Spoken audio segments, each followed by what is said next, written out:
हाय दोस्तों, मैं सुनील सर आज आपके लिए लेकर आया हूँ पथ ऑफ आइडिया से कम्युनिकेशन सिस्टम के कुछ प्रश्न। जैसे यहाँ पर दिया गया है आपका पहला क्वेश्चन कि वाहक तरंगों पर किसी सूचना के अध्यारोपण की प्रक्रिया को क्या कहते हैं। तो इसका सही आंसर ऑप्शन दिया गया है 4, जिसमें सही इसका आंसर क्या होगा, ये हो जाएगा मांडुलेशन। तो मांडुलेशन इस क्वेश्चन का सही आंसर हो गया। दूसरा देखिए, दूसरा दिया गया है कि उपग्रह संचार में विद्युतीय चुंबकीय तरंगों का कौन सा भाग प्रयुक्त होता है। तो इसका सही आंसर क्या होगा, इसका सही आंसर होगा कि जो सूक्ष्म तरंगे होती हैं इसी का उपयोग इसमें किया जाता है। उसके बाद नेक्स्ट क्वेश्चन दिया है अगला, रेडियो एवं टेलीविज़न प्रसारण में सूचना का रूप क्या होता है।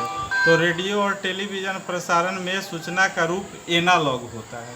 क्या होता है, एनालॉग होता है। यहाँ पर 4 ऑप्शन में एक दिया हुआ है एनालॉग, जो सही आंसर। नेक्स्ट क्वेश्चन है 2H ऊंचाई के एंटीना से टीवी संकेत अधिकतम दूरी प्राप्त किया जा सकता है वह। तो इसके 4 ऑप्शन दिए गए, √2HR, H2R और ये क्या है R2H। इनमें से कौन सही है। तो इसका सही आंसर क्या दिया हुआ है, तो इसका सही आंसर क्या होगा, √2HR जो होगा यही सही आंसर होगा।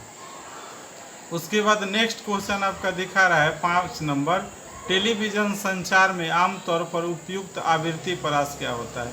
तो यहाँ पर 4 ऑप्शन दिया गया, 30 से 300 मीटर हर्ज, 30 से 300 गीगा हर्ज, 3 से 30 किलो हर्ज और 3 से 300 हर्ज। तो यहाँ पे ध्यान रखिएगा, आप पहले यूनिट देखिएगा मीटर हर्ज क्या है। मीटर हर्ज में ये सही आंसर इसका क्या दिया है, 300 से 300 मीटर हर्ज इसका सही आंसर होगा। नेक्स्ट क्वेश्चन होता है रेडियो प्रसारण, दूर तक की रेडियो प्रसारण में शॉर्ट वेव का बैंड उपयोग किया जाता है। बैंड का मतलब क्या होता है, एक प्रकार की यह प्रक्रिया है जिसका उपयोग इसमें किया जाता है, जिसके 4 ऑप्शन आपको दिए गए हैं। पहला ऑप्शन क्या दिया गया है, ध्यान से पढ़िए, आयन मंडल द्वारा शॉर्ट वेव बैंड परावर्तन, आयन मंडल द्वारा शॉर्ट बैंड संचारित हो जाता है, आयन मंडल शॉर्ट बैंड अवशोषित हो जाता है। लेकिन इसका सही आंसर पहला ही वाला है, आयन मंडल द्वारा शॉर्ट वेव जो दिया हुआ है, आयन मंडल द्वारा शॉर्ट वेव परावर्तित हो जाता है, जो इसका सही आंसर है। नेक्स्ट क्वेश्चन है आयाम मांडुलेशन में मांडुलेशन सूचकांक कितना होता है।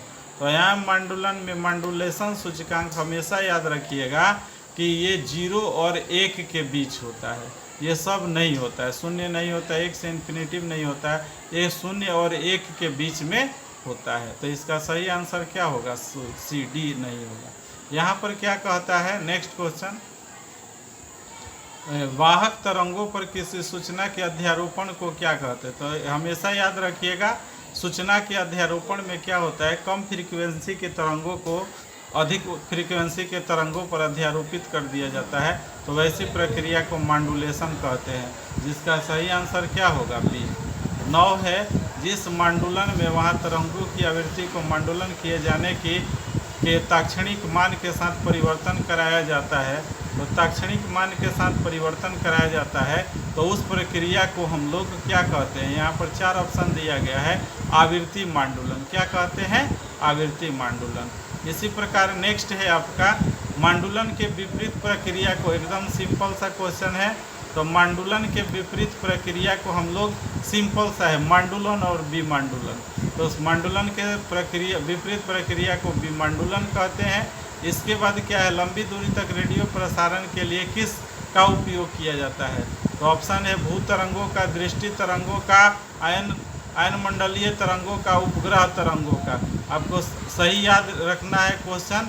तो हम सबसे आसान तरीका है इसका, यहाँ पर देखिए दिखाया गया है कि आयन मंडल तरंगों का ही उपयोग होता है ना, ऐसी प्रक्रिया के लिए। नेक्स्ट क्वेश्चन है पृथ्वी के किसी स्थान पर एक टीवी टावर की ऊंचाई 245 मीटर है, जितना अधिकतम दूरी तक यह टावर जा सकता है। तो इसका सही आंसर देखिएगा, ये बार बार क्वेश्चन पूछा जाता है, ये क्वेश्चन बार बार पूछा जाता है। और इस तरह के कोई भी क्वेश्चन होंगे तो इसका याद रखिएगा कि इसका आंसर क्या होता है, हमेशा 56 होता है। नहीं, यह भारतीय भवन के फिजिक्स के ऑब्जेक्टिव में भी दिया गया है। चाहे वैसा क्वेश्चन है जिसको हमेशा कंपटीशन में पूछा जाता है या बोर्ड के 10+2 के एग्जामों में हमेशा बार बार ही आता है क्वेश्चन। टीवी प्रसारण के लिए जिस आवृत्ति परास का उपयोग होता है सिंपल सा है, उसको हमने आपको समझाया था। क्या समझाया था कि 3 से लेकर के क्या होगा, 3 से लेकर के 300 मीटर हर्ट्ज होगा। नेक्स्ट क्वेश्चन है समकक्ष केबल का अभिलाक्षणिक प्रतिबाधा क्या है। समकक्ष केबल का अभिलाक्षणिक प्रतिबाधा आपका क्या है, इसका सही आंसर होगा 50, 200 ओम, 270 ओम, इनमें से कोई नहीं। तो इसका सही आंसर क्या होगा 270 ओम। और नेक्स्ट लास्ट क्वेश्चन है नियमित आयाम के लिए रेडियो तरंग निम्न में किसका उपयोग किया जाता है। तो रेडियो तरंगों के लिए सबसे आसान फिल्टर दिया है, फिल्टर के बाद दिया है दृष्टि क्षेत्र, उसके बाद दिया है एफटी और दोलित्र। तो इसका सही आंसर क्या होता है, दोलित्र का उपयोग इसमें किया जाता है। तो आज का क्वेश्चन यही रहा। मिलते हैं अगले वीडियो में नए क्वेश्चन के साथ, तब तक धन्यवाद।